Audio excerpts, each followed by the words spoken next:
Quên ơi.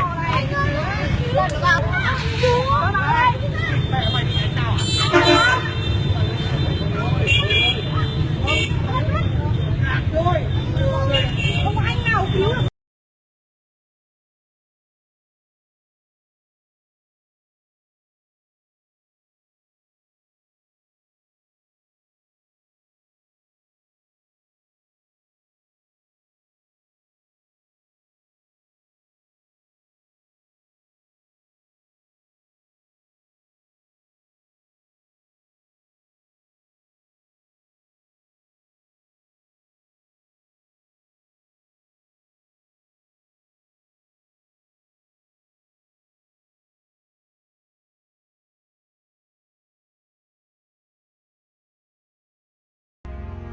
This is just one of many situations I've collected regarding infidelity and the chaos it brings.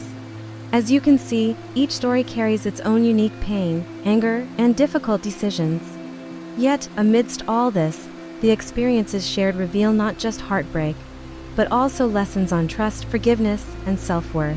Let's explore this poignant story together, to gain a deeper understanding of the challenges faced by those involved and how they navigate through them. I have an aunt who, despite appearing quite ordinary, cannot compete with the youthful vibrancy of women in their 20s.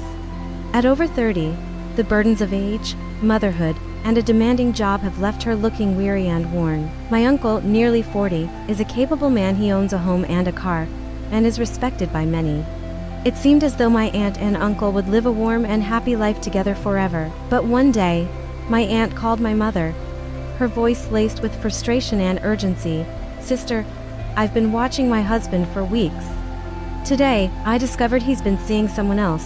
Come with me, let's confront them." Upon hearing the mention of confronting infidelity, my mother nearly jumped up in alarm, hastily throwing on a jacket and jumping into the car. The car sped away like the wind, my mother unable to contain her worry and frustration.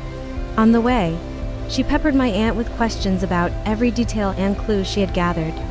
The atmosphere in the car was tense, as if the very air was ready to snap. When they arrived, my aunt pointed towards a small cafe where she had been surveilling her husband.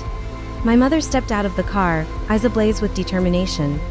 They began searching for the other woman in the crowd, hearts filled with rage and a desire for justice. My mother turned to my aunt, her tone serious. "Calm down. Let me handle this." Together, they approached the cafe, their hearts racing and spirits charged with resolve. Inside, they froze at the sight. My uncle sat in a corner, laughing and chatting comfortably with a young woman, completely at ease. Time felt suspended in that moment, yet the anger and pain in my aunt swelled within her. "We must act now," my mother whispered. My aunt nodded, her eyes alight with determination, and they moved forward, preparing for the inevitable confrontation. "Who is she?" This was the first question my aunt cried out as they drew closer to the couple. Her voice trembled with fury and hurt, drawing the attention of those around them. My uncle stood abruptly, his face paling. He stammered, "It's not what you think." He attempted to defend himself, but his words sounded weak against the undeniable truth before them. My aunt wouldn't let him explain. "Not what I think, I've seen enough. You have betrayed me." She pointed at the young woman, who stood there, shocked and bewildered. My mother, standing beside them, suddenly swung her hand. The sharp sound echoed in the stillness, drawing attention. Before the young woman could react, my mother struck her, leaving her dazed. "Do you know what you're doing?" My mother shouted, her voice laced with fury. The young woman cradled her face in pain, eyes wide in disbelief, and spoke indignantly. "He told me he was single." She stood defiantly, disregarding the chaos around her, and turned to my uncle with an accusatory gaze. "You never told me you were married." My uncle shook his head, his expression anxious, yet he struggled to find words to console my aunt.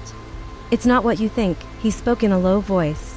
"I'll explain at home." My aunt broke down in tears, the weight of despair crashing over her.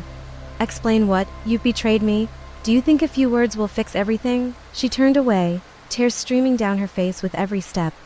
My mother watched her retreating figure, torn between sorrow and anger. "You are a coward," my mother yelled at my uncle, her voice trembling with rage. In that moment, my mother rushed after my aunt. As they walked away, I could only see the tears streaming down my aunt's cheeks, mingling with the deepening lines of anguish etched on her face.